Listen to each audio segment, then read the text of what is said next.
welcome back to my daily life channel. Today is October 12 and 8 a.m. na po ng umaga. And it's been a long time guys. Hindi na po ako nakakapag-vlog kasi sobrang busy ako kasi paalis na yung fiancé ko.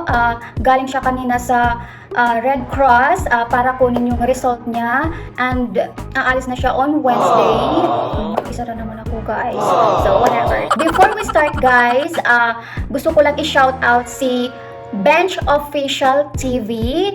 Sabi niya, pa-shout out po ako sa next video mo, Berlin. Napansin ko lang ang shiny ng hair mo. Thank you so much kuya for visiting my house. Thank you so much po. Mega love shout out po sa inyo dyan.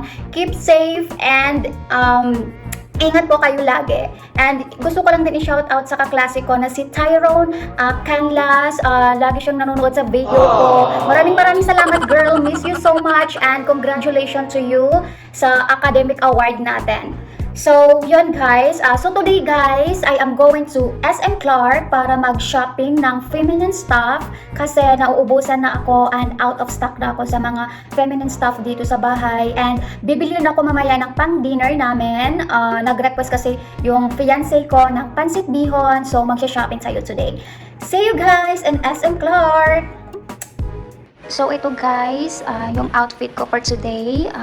Ito, nag-flash sandals lang ako, bag, tapos short and tee. Ito lang talaga yung pangmalakasang outfit ko talaga kapag lumalabas ako guys. So, pack! See you guys! Let's go!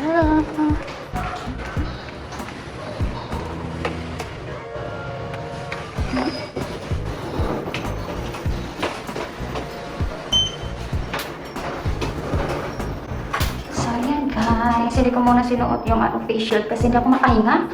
Bubulis ako. May face mask na mag-facial pa. Nahirapan ako.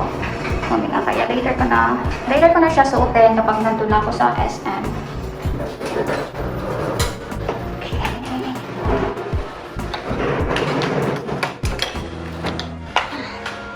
So this is the lobby guys.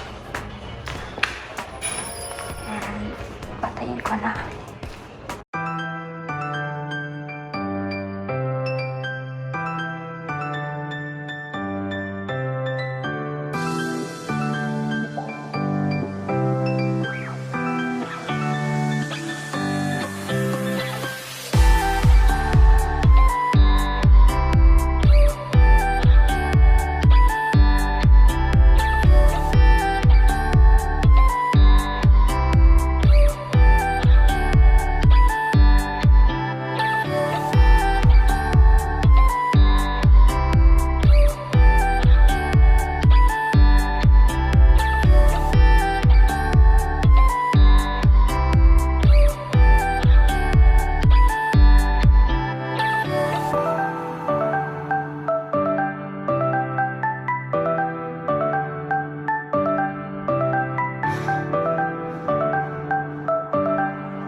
I'm home. Kakauwi ko lang galing ng SM Clark. Ipapakita ko sa inyo guys kung ano yung mga binili ko kanina sa grocery store. Ito guys. So guys, ito na yung mga pinag-grocery ko. Bumili ako kanina sa pumunta ako kanina sa supermarket para bumili ng pang-dinner namin later. Bumili ako ng garbage kasi nag-request kasi siya guys na pansit bihon na naman yung lulutuin ko and fried chicken and yun guys, pero hindi na ako mag-vlog kasi may vlog na ako sa recipe to, yung pansit. I have here cabbage, carrots, tapos bagu beans, and bumili din ako kanina ng onions, and of course guys, yung panghalo sa pansit canton. Pansit bihon girl, duh! Bumili ako ng 1/4 pork. and chicken. Legs siya, leg part siya yung binili ko. Tapos, may wings din akong binili na chicken. And ano pa ba? And of course guys, bumili rin ako ng bihon. And bumili ako rin ng Jolly canola oil kasi I'm out of stock na siya guys. I'm out of stock sa oil namin. And milk, I need this kasi I am going to bake again later. Yung i-bake ko is cinnamon rolls. Ito siya guys. And of course, I have here crispy fry, yung spicy na naman binili ko. And cream cheese. Gagamitin ko to sa cinnamon rolls. Sa sauce niya, ito yung gagamitin ko. Ipapakita ko sa inyo guys yung recipe ko sa cinnamon rolls. And of course guys, sabi ko nga kanina, bumili ako ng feminine stuff para sa sarili ko kasi naubusan na ako guys. So bumili ako ng bula and modest, you know guys. So alam niyo na boys. Guys, sa mga girls, ito, bumili ako ng ganito.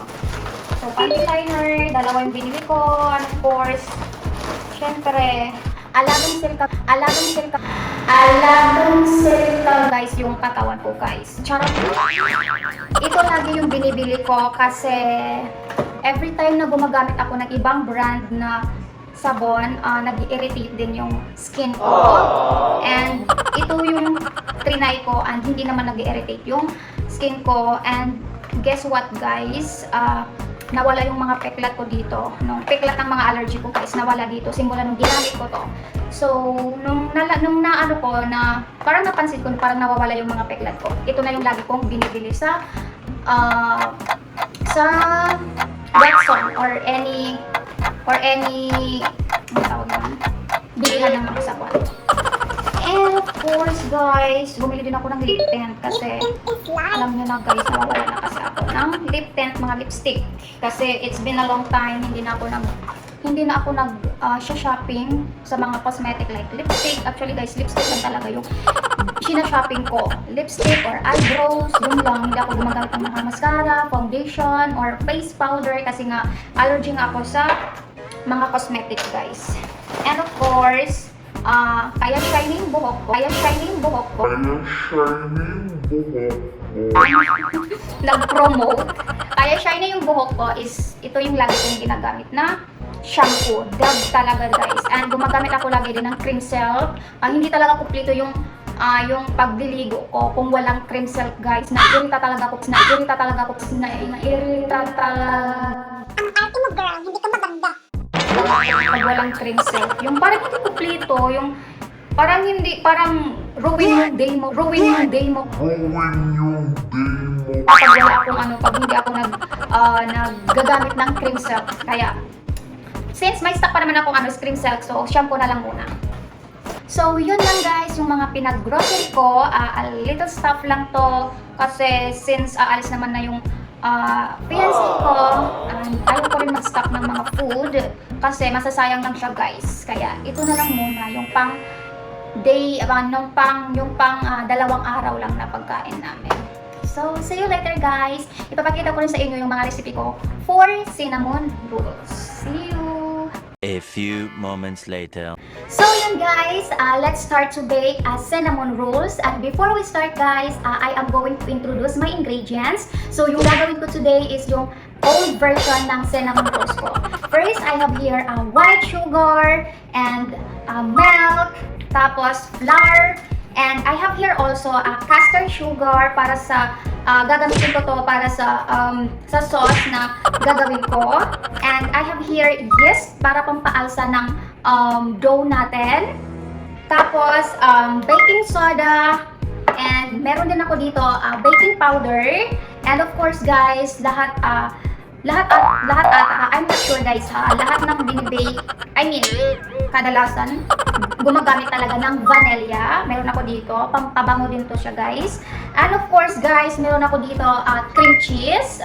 Ito yung gagawin ko para sa sauce mamaya. And gagamit din ako dito ng 2 eggs para sa dough din, and unsalted butter. So, meron pa akong natirang butter, ito yung gagamitin ko guys. Bumili lang ako ng extra kasi baka hindi magkasya yung butter na gagamitin ko later. And of course guys, meron ako dito cinnamon powder. Ito lagi talaga yung ginagamit ko para mas mabango yung cinnamon rolls natin. Pangpabango ko siya guys. And of course, I have here also a bowl, as you can see guys. Hindi talaga ito mawawala sa akin pag nagbe-bake ako guys. And measuring cups. And lastly guys, meron ako dito tablespoons, mga spoons na pang measuring. So, let's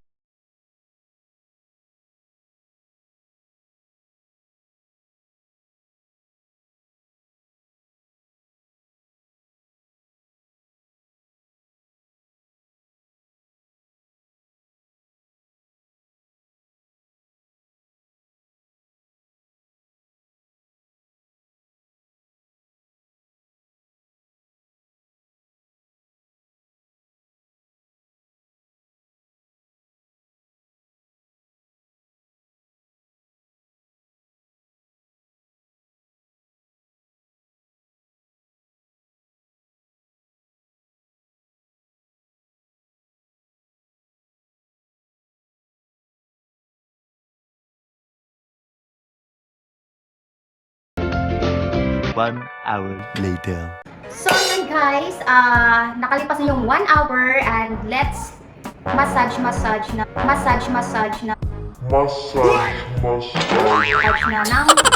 ng dough natin guys. Start.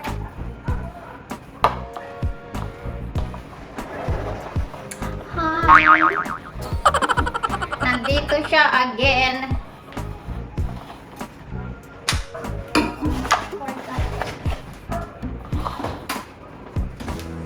Dagdagan siya guys ng flour na konti. So yun guys, dinagdagan ko siya ng 1/4 flour ulit. Tapos, lagyan din natin siya ng baking powder.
So, yan na guys. Yun yung batch 1. Luto na siya. And this is our dinner guys. Nagluto ulit ako ng pancit bihon, fried chicken, and lumpia. Hindi na ako nag-vlog nito kasi may vlog na ako nito guys. So, see you later guys. Gagawa pa ako mamaya ng sauce niya. See you! Okay guys, yung next natin gawin is maggagawa tayo ng sauce ng cinnamon rolls. So, let's start!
So, ayan na guys, tapos na siya and nalagyan ko na siya ng cream sauce and meron pa akong ilalagay dyan sa taas guys, dark chocolate para mas lalong masarap siya guys.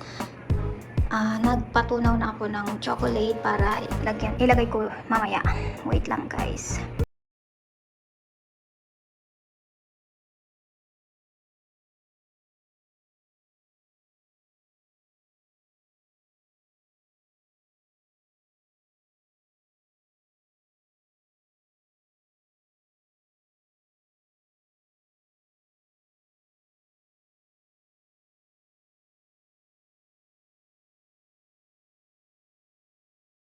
So, ayan na guys, tapos na siya, nalagyan ko na rin siya ng chocolate sa taas and hindi ko na napakita sa inyo kanina guys kung paano ako gumawa ng white cream sauce kasi nag-lowbat yung phone ko guys, sorry. Maybe next time guys, pag gumawa ko ulit, ipapakita ko na sa inyo. So, this is it guys, ito na po yung finished product na ginawa ko today.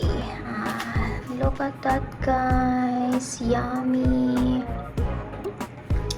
So, yun guys. Ipapatikim ko sa jowa ko tonight. Now na. So, okay guys. Let's try sa pinay ko. Meron akong dito 3 batch. So, binigyan ko na yung isa. Ayaw kasi ayaw kasi mag-vlog. So, whatever. Ako na lang. So, sana ko dito. Ano mo na buhay? Detail na lang. Ayaw kung ano ngayon. Bawasan lang ko. Ito na lang yung bawasan natin. Let's try. 7. Mag-8 na pala guys.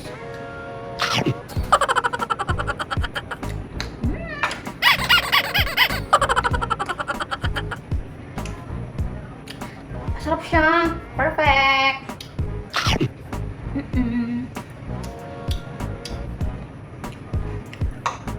Masarap siya guys. Tapos pinuntahan siya kanina bago ako mag-ano dito. Tinanong ko siya kung masarap. Sabi niya, oo daw. Good partner daw yung chocolate. Tapos may white sauce pa siya. Alam mo, maraming beses na ako guys nag-bake ng ganito. Pero ito talaga yung the best guys. Parang, alam mo yung sa cinnamon rolls? Cinnabon. Basta cinnamon na na bake shop. Parang ganun yung version niya. So, that's it for today guys.